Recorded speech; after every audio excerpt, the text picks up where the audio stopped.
नमस्कार, आप देख रहे हैं जनता टीवी। मैं हूं आपके साथ अमन त्रिपाठी। बुलेटिन की शुरुआत करेंगे एक बड़ी खबर के साथ। बड़ी खबर, बड़ी जानकारी सामने। इस वक्त की बड़ी खबर आपको बता दें, शिमला से इस वक्त की बड़ी खबर सामने। शिमला में मौसम का मिजाज बदलता नजर आया है। ऊंची चोटियों में बर्फबारी की शुरुआत हुई है।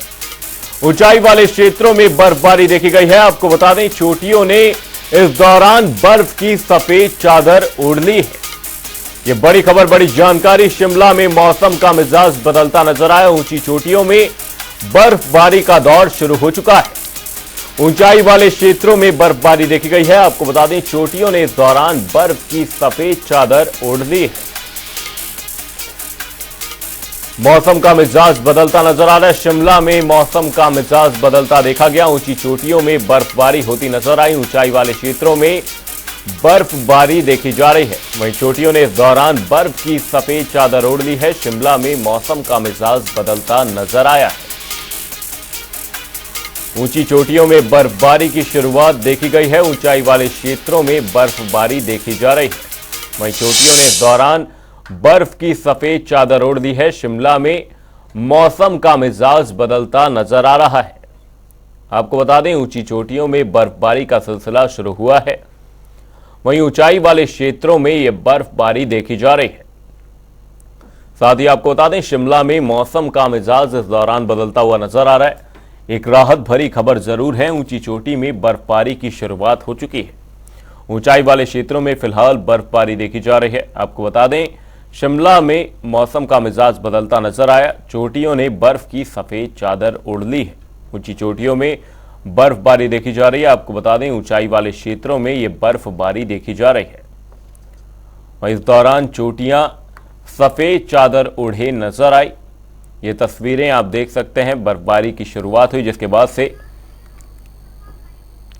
इसी खबर पर शिमला से हमारे सहयोगी रॉबिन शर्मा हमारे साथ जुड़े हुए हैं। रॉबिन, आपसे जानना चाहेंगे, एक राहत भरी खबर, ऊंचाई वाले क्षेत्रों में बर्फबारी की शुरुआत हुई है। क्या कुछ फिलहाल मौसम देखा जा रहा है शिमला में? जी बिल्कुल, देखिए अमन, लंबे समय से जो है हिमाचल प्रदेश में एक सूखे का दौर चल रहा है और ऐसे में जो हल्की बर्फबारी कुछ इलाकों में हुई है, खासतौर पर जिला शिमला की बात करें, जिला कुल्लू, जिला किन्नौर, कांगड़ा, इसके अलावा लाहौल स्पीति और चंबा के कुछ जो बहुत ऊंचाई वाले इलाके हैं, वहां पर जो है बर्फबारी देखने को मिली है। हालांकि अभी जो मौसम शिमला में, अगर आपको मौसम शिमला का दिखाऊं तो यहाँ पर जो है अभी बिल्कुल साफ बना हुआ है, धूप खिली हुई है। लेकिन पिछले कल जो है खासतौर पर जो ऊंचाई वाले इलाके हैं, चाहे हाटू पीक हो, नारकंडा हो, इसके अलावा चौपाल के जो ऊंचाई वाले इलाके हैं और जिस तरह के जो रोहड़ू में भी जिस तरह के इलाके पड़ते हैं ऊंचाई वाले, खासतौर पर चाशल पीक हो, तो इस तरह के तमाम इलाकों में जो है पिछले कल हल्की बर्फबारी जो है देखने को मिली है।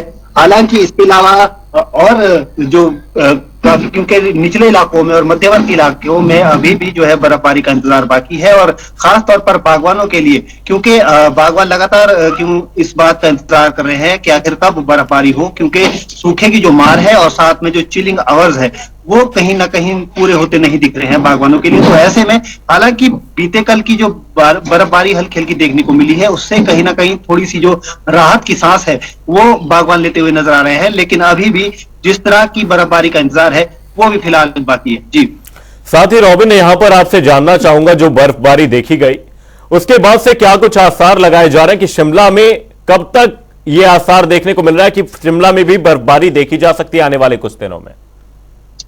जी बिल्कुल, देखिए इसमें सबसे बड़ा बीते कल भी हमने जब मौसम विज्ञान केंद्र की ओर से जानने की कोशिश की कि आखिर क्या वजह है कि क्यों इस बार जो है बर्फबारी कम देखने को मिल रही है, तो उन्होंने दो कारण बताए, जिसमें खास महत्वपूर्ण कारण ये है कि इन दिनों में जब सर्दियों का मौसम हिमाचल प्रदेश या पूरे भारत में होता है तो जो आर्कटिक रीजन है वहां पर दबाव कम देखने को मिलता है, हाई प्रेशर देखने को मिलता है। लेकिन वो हाई प्रेशर इन दिनों कम देखने को मिल रहा है, जिससे जो वेस्टर्न डिस्टर्बेंस है, यानी कि जिसे पश्चिमी विक्षोभ कहा जाता है, उसकी स्थिति हिमाचल प्रदेश के अंदर नहीं बन पा रही है। ऐसे में आने वाले 25 जनवरी के बाद एक बार फिर जो है मौसम विज्ञान केंद्र की ओर से कहा गया है कि 25 तारीख के बाद एक बार ऐसे आसार बनते हुए नजर आ रहे हैं जब भारी यानी कि अच्छी जो बर्फबारी है जी। वो शिमला समेत कई इलाकों में देखने को मिल सकती है। तो निश्चित तौर पर उसका इंतजार अभी है। हालांकि एक इंतजार ये भी है कि आने वाले कुछ दिनों में, क्योंकि बिल्कुल। बीते कल जिस तरह की बर्फबारी देखने को मिली वो भी अनएक्सपेक्टेड था, तो आने वाले दिनों में भी कुछ इस तरह के जो बर्फबारी है वो देखने को मिल सकती है। इसकी उम्मीद प्रदेश के साथ साथ बागवान और सभी लगा रहे हैं। जी। ऊंचाई वाले क्षेत्रों में बर्फबारी देखी गई। रॉबिन बने रहिएगा हमारे साथ, जल्द ही आपका रुख करेंगे। बुलेटिन में आगे बढ़ेंगे, रुख करेंगे एक और बड़ी खबर की ओर। बड़ी खबर, बड़ी जानकारी सामने इस वक्त की बड़ी खबर आपको बता दें। बिजली बोर्ड कर्मचारी की आज सीएम के साथ बैठक होनी है। बिजली बोर्ड के कर्मचारियों की आज बैठक देखी जाएगी। यूनियन के प्रतिनिधि से मुख्यमंत्री मुलाकात करने वाले हैं। वहीं ओपीएस बहाली को लेकर मांग पर चर्चा की जाएगी। इसके अलावा यूनियन की प्रबंधन से नाराजगी भी चल रही है, जिसे दूर करने की कोशिश की जाएगी। बीते दिनों कर्मचारियों ने प्रदर्शन किया था, वहीं ओपीएस बहाली को लेकर यह मोर्चा खोला गया था। वहीं बिजली बोर्ड कर्मचारी आज सीएम के साथ बैठक करने वाले हैं। बड़ी खबर, अहम जानकारी आपको बता रहे हैं। यूनियन के प्रतिनिधि मुख्यमंत्री से मुलाकात करते नजर आएंगे। ओपीएस बहाली को लेकर चल रही मांग पर इस दौरान चर्चा की जाएगी। साथ ही आपको बता दें, यूनियन की प्रबंधन से नाराजगी भी दूर करने की कोशिश की जाएगी। बीते दिनों कर्मचारियों ने प्रदर्शन किया था, वहीं ओपीएस बहाली को लेकर मोर्चा खोला गया था। बिजली बोर्ड के कर्मचारियों की आज सीएम के साथ बैठक देखी जाएगी। इसी खबर पर हमारे सहयोगी रॉबिन शर्मा हमारे साथ जुड़े हैं। रॉबिन, आपसे जानना चाहेंगे, आज बिजली बोर्ड के कर्मचारियों की सीएम सुक्खू के साथ बैठक होनी है, कितनी अहम रहने वाली है बैठक? जी बिल्कुल, देखिए अमन, बीते दिनों बिजली बोर्ड कर्मचारियों का जिस तरह से सरकार के खिलाफ मोर्चा खोला और जिस तरह से उन्होंने धरना प्रदर्शन किया, उसके बाद ये बैठक बेहद महत्वपूर्ण है और खास तौर पर इसमें दो मुद्दे आज विशेषकर से वो रहने वाले हैं जिन पर चर्चा होगी। जिसमें पहला बड़ा मुद्दा ओपीएस बहाली को है, क्योंकि अभी तक जो प्रदेश के 1.36 लाख कर्मचारी है उनको हिमाचल प्रदेश सरकार की ओर से ओपीएस देने की घोषणा की गई है और ओपीएस जो है दिया जा रहा है। और हालांकि रिटायरमेंट जिस तरह से प्रोसेस चलेगा उस हिसाब से ये जो ओपीएस है ये भी देना शुरू होगा। लेकिन इसके अलावा जो 6600 कर्मचारी बिजली बोर्ड के हैं वो अभी भी जो है ओपीएस का इंतजार कर रहे हैं। तो ऐसे में एक तो वो सबसे बड़ी मांग है और दूसरी, क्योंकि हिमाचल प्रदेश के जो बिजली बोर्ड कर्मचारी है इनका टकराव मैनेजमेंट के साथ देखने को मिला था। इसके अलावा मैनेजमेंट पर इन्होंने कई तरह के सवाल उठाए हैं, बिजली बोर्ड यूनियन ने भी कई तरह के सवाल उठाए हैं। तो ऐसे में बिजली बोर्ड यूनियन का जो मैनेजमेंट, बिजली बोर्ड मैनेजमेंट के साथ जो टकराव है उसको लेकर भी आज मुख्यमंत्री के साथ बैठक होगी। और बीते दिनों हमने देखा कि एक बड़ा धरना प्रदर्शन जो है वो बिजली बोर्ड कर्मचारियों की ओर से किया गया, जिसके बाद ये एक महत्वपूर्ण जो बैठक है आज दोपहर में मुख्यमंत्री के साथ होगी। अब देखना होगा कि मुख्यमंत्री से बैठक के बाद क्या जो मांगे हैं खासतौर पर बिजली बोर्ड कर्मचारियों की, उसको लेकर सरकार का क्या रुख रहता है और इसके अलावा मैनेजमेंट पर किस तरह का जो रुख है वो सरकार अख्तियार करती है। इस बैठक के बाद ये देखना भी दिलचस्प होगा। मन जी, ओपीएस बहाली को लेकर चल रही मांग पर चर्चा संभव है। बहुत बहुत धन्यवाद रॉबिन तमाम जानकारी के लिए। बुलेटिन में आगे बढ़ेंगे, रुख करेंगे खबरों की ओर। प्रदेश भर में सरकार गांव के द्वार कार्यक्रम का शुभारंभ किया गया है। सीएम सुक्खू ने नादौन विधानसभा से ग्राम पंचायत से कार्यक्रम की शुरुआत की। साथ ही उन्होंने कड़दोह में कपाड़ा पुल का शिलान्यास भी किया और फाहल में प्राथमिक स्वास्थ्य केंद्र भवन की आधारशिला रखी। सीएम सुक्खू ने गांव बुधवे में उठाऊ पेयजल योजना का लोकार्पण भी किया। बता दें कि इस कार्यक्रम का मुख्य उद्देश्य प्रदेश सरकार की जन कल्याणकारी योजनाओं से जनता को अवगत कराना है। सरकार गांव के द्वार कार्यक्रम के तहत आज से पूरे हिमाचल प्रदेश में कार्यक्रम की शुरुआत की गई है और निश्चित रूप से सारी जगह हमारे आज मिनिस्टर्स गए हुए हैं। मैंने ये कार्यक्रम की शुरुआत 12 बजे करनी थी, लेकिन लोगों ने बाहर जगह जगह स्वागत द्वार लगाए हुए थे, थोड़ा लेट हो गया। इस कार्यक्रम का मुख्य उद्देश्य एक साल में जो कांग्रेस पार्टी की जब से सरकार आई है कौन कौन से जनता के हित में फैसले किए हैं, लोगों को जागरूक बताना है कि हमने जब से सत्ता आई है आर्थिक बदहाली के बाद भी हिमाचल प्रदेश में तरक्की की नई राहें खोली है, उन्नति की नई राहें खोली है। हम पहली सरकार है जहां ओल्ड पेंशन स्कीम लागू की गई और तकरीबन ओल्ड पेंशन स्कीम लागू करने के बाद 800 सरकारी कर्मचारियों को इसका फ़ायदा मिलना शुरू हो गया। यानी कि जिनको 2800 रुपया मिलते थे या 2750 रुपया मिलते थे, ओल्ड पेंशन के मिलने के बाद वो लोग मुझसे मिले और तकरीबन उनको 27,000 रुपये का फ़ायदा मिलना शुरू हो गया।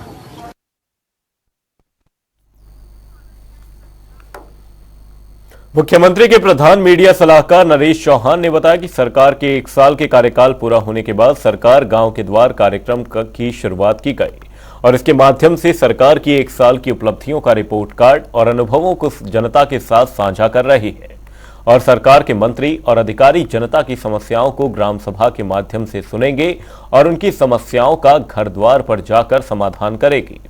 बीजेपी के जनमंच कार्यक्रम की अपेक्षा इसमें कोई भी खर्च नहीं किया जाएगा।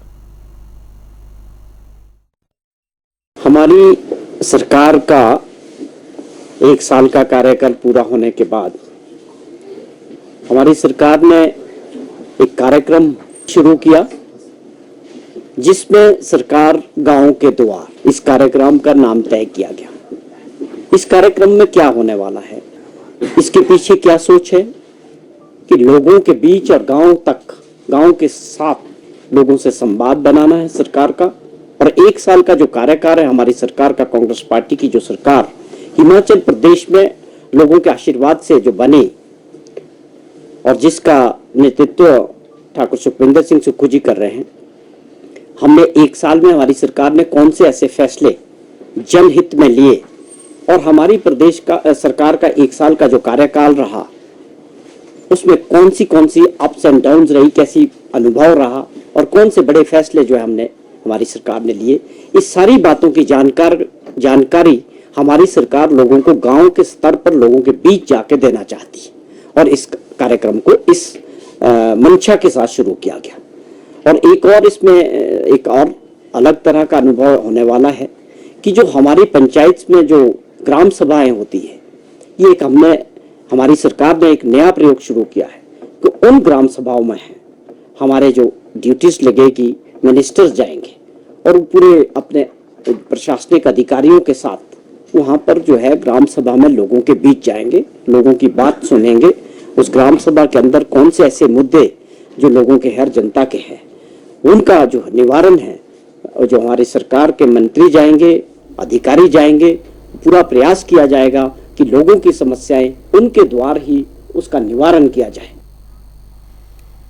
किन्नौर में सरकार गांव के द्वार कार्यक्रम की शुरुआत की गई है। बागवानी मंत्री जगत सिंह नेगी ने कार्यक्रम की अध्यक्षता की।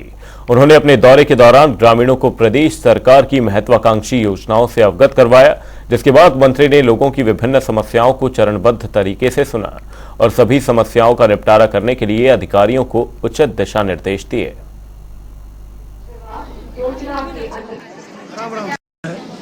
पहली बार ग्राम सभाओं में जो है हमारे मंत्रीगण गए हैं और उसमें भी सबसे बड़ी बात है कि माननीय मुख्यमंत्री ठाकुर सुखविंदर सिंह सुक्खू जो है ग्राम सभा में खुद मौजूद रहे। तो ये पहली बार है कि ग्राम सभा में जाने का हमें भी, मेरे लिए भी एक जो है आज एक ऐतिहासिक दिन था कि मैं भी इतने सालों में कभी जो है ग्राम सभा में नहीं गया। आज पहली बार ग्राम सभा में जाने का मुझे भी मौका मिला है और ग्राम सभा में लोगों के साथ चर्चा जो हुई है उसमें ज़्यादातर लोगों की आम शिकायतें ही होती हैं।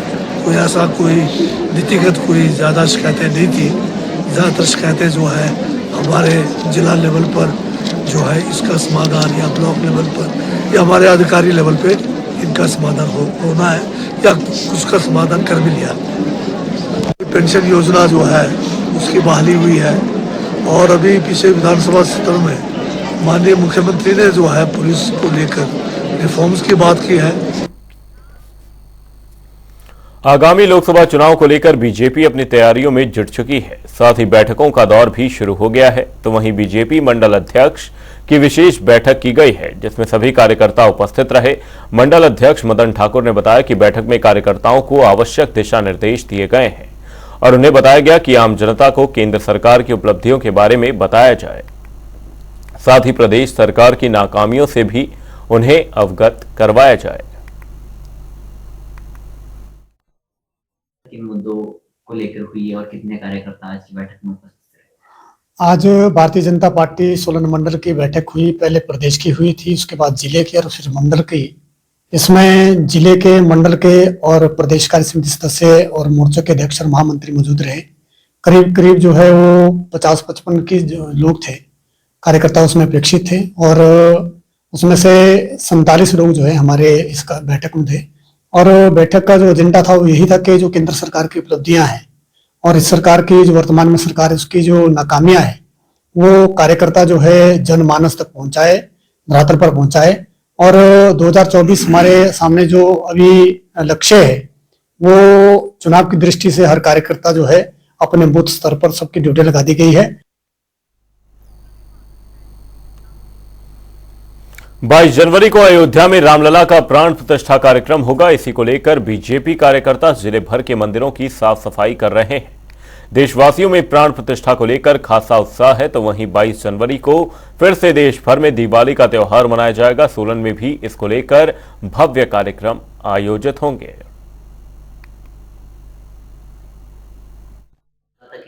रह जाएगा सीमित या उससे बात? भारतीय जनता पार्टी आपने पिछले दिनों में देखा होगा, लगातार कोई ना कोई कार्यक्रम इवेंट करती रहती है। स्वच्छता अभियान प्रधानमंत्री जी की देन है। ये कार्यक्रम तभी नहीं किए जा रहे हैं जब अयोध्या में राम प्राण प्रतिष्ठा हो रही है। इससे पूर्व में भी हमने स्वच्छता अभियान किए हैं और मोदी जी के आह्वान पर जो है वो प्राण प्रतिष्ठा के साथ साथ जो है मंदिरों की सफाई करना, ये प्रधानमंत्री जी का आदेश है। आगे जो भी दिशा निर्देश होंगे पार्टी के, उस अनुसार जो है हम कार्यक्रम करते रहते हैं। हिमाचल के प्रमुख औद्योगिक क्षेत्र बद्दी में वायु प्रदूषण लगातार बढ़ता जा रहा है, तो वहीं केंद्रीय प्रदूषण नियंत्रण बोर्ड की ओर से जारी आंकड़ों के मुताबिक बद्दी में AQI लेवल 416 से ज्यादा दर्ज किया गया है। साथ ही बद्दी देश के टॉप 3 प्रदूषित शहरों में शामिल हो गया है।